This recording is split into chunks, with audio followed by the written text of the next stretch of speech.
இன்றைய தினம் பருத்தித்துறை பேருந்து நிலையத்திலே யாழ் வடமராட்சி ஊடக இல்லத்தினுடைய ஏற்பாட்டிலே வலிந்து காணாமலாக்கப்பட்ட ஊடகவியலாளர் ராமச்சந்திரன் அவர்களுக்கு நீதி வேண்டும் என்கின்ற அடிப்படையிலே ஒரு கவனஈர்ப்பு போராட்டம் இப்பொழுது இடம்பெற்றிருக்கிறது. 15/2/2007 ஸ்ரீலங்கா இராணுவத்தினராலும் ஸ்ரீலங்கா இராணுவத்தோடு சேர்ந்து இயங்கிய இபிடிபி ஒட்டுக்குழுவினராலும் வலிந்து கைது செய்யப்பட்டு கலிகை சந்தியிலே அமைந்திருந்த இராணுவ முகாமில் கைது செய்யப்பட்டு பிற்பாடு தடுப்பிலே வைக்கப்பட்டு இன்று வரை அந்த ஊடகவியலாளருக்கு ராமச்சந்திரன் ஊடகவியலாளருக்கு என்ன நடந்தது என்பது எந்தவித விசாரணைகளுமின்றி தொடர்ந்து கொண்டிருக்கிறது. பரணகம ஆணைக்குழுவுக்கு பெற்றோரும் சகோதரியும் தங்களுடைய வாக்குமூலங்களை பதிவு செய்து அதன் மூலமாக கூட எந்த ஒரு நடவடிக்கையும் இந்த நிமிடம் வரை எடுக்கப்படவில்லை. ஸ்ரீலங்கா அரசு காலத்துக்கு காலம் ஒவ்வொரு விதமான ஆணைக்குழுக்களை உருவாக்கி தமிழ் மக்களுக்கு தாங்கள் நீதியை கொடுப்பதற்கு நீதியை வழங்குவதற்கு முயற்சி செய்கிறோம் என்கின்ற ஒரு போலித்தன நாடகத்தை இந்த பரணகம ஆணைக்குழு சாட்சியங்கள் கொடுத்து கூட நீதி கிடைக்கவில்லை என்பது எடுத்துக்காட்டி நிற்கிறது.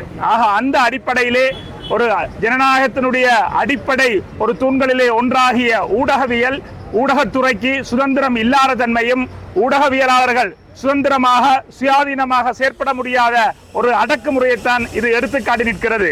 காலத்துக்கு காலம் மாறி மாறி வருகின்ற அரசுகள் ஸ்ரீலங்கா அரச கட்டமைப்பில் இருந்து கொண்டு தமிழ் மக்களுடைய ஊடகத்துறையை நசுக்கி அடக்கி ஒடுக்குவதற்கு இது நல்ல முன்னுதாரணமாக இருக்கிறது. அதனால்தான் நாங்கள் மீண்டும் மீண்டும் சர்வதேச நீதியை வலியுறுத்தி நிற்கின்றோம். சர்வதேச சமூகம் எங்களுடைய இந்த நீதி ஊடகவியலாளர் ராமச்சந்திரனுக்கு நடைபெற்ற அந்த காணாமல் ஆக்கப்பட்ட சம்பவத்துக்கு அந்த இன அழிப்புக்கு பொறுப்பு கூற வேண்டும்.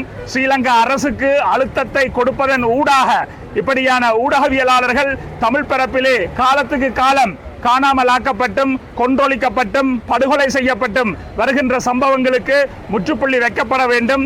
எப்பொழுது தமிழர்களுக்கு தங்களுடைய சுய நிர்ணய உரிமையை தீர்மானிக்கக்கூடிய ஒரு நிரந்தர அரசியல் தீர்வு வழங்கப்படுகிறதோ அப்பொழுதுதான் தமிழர்களை ஆட்சி செய்யக்கூடிய ஒரு நிலை ஏற்படும் பொழுதுதான் ஊடக சுதந்திரம் என்பது முற்றுமுழுதாக உறுதிப்படுத்தப்படும் என்ற அடிப்படையிலே சர்வதேச சமூகம் இதற்காக குரல் கொடுக்க வேண்டும் என்று சொல்லி பொத்துவில் தொடக்கம் பொலிகண்டி வரை மக்கள் பேரெழுச்சி இயக்கத்தின் சார்பிலே வேண்டி நிற்கின்றோம்.